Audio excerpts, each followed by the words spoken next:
پکی قبر، ہائے ہائے پکی قبر میں میرے عزیزوں اور میرے دوستوں، جنت المالا جو مکہ معظمہ کا قبرستان ہے، جنت البقیع جو مدینہ منورہ کا قبرستان ہے، بے شمار صحابہ تابعین کی وہاں پہ قبریں تھی، پکی قبریں تھی۔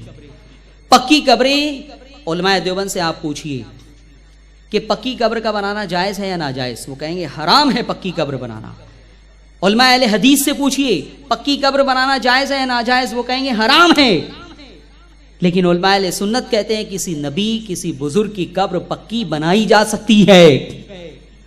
تو اس فتوے پر عمل کرنے والے آپ کو پورے 1400 سال میں نظر آئیں گے۔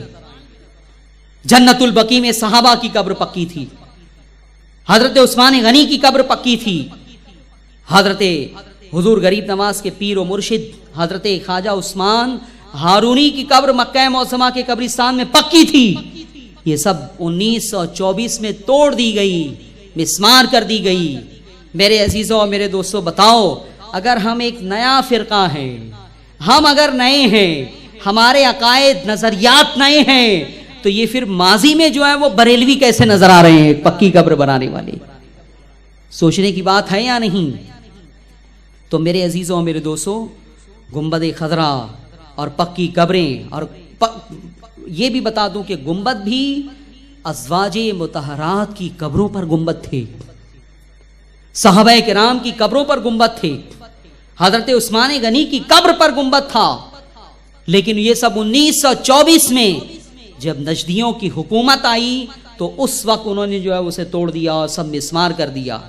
وہ گنبد خضرا کو بھی توڑنا چاہتے تھے 1924 میں کہ اس کا بنانا حرام ہے، لیکن پوری دنیا میں شدید احتجاج ہوا، ترکیوں نے بھی جو ہے وہ بڑا شدید احتجاج کیا، تو اس کے بعد پھر انہوں نے جو ہے وہ اپنے فیصلے سے دستبرداری کا اعلان کر دیا کہ ہم نہیں توڑیں گے، یہ باقی رہے گا۔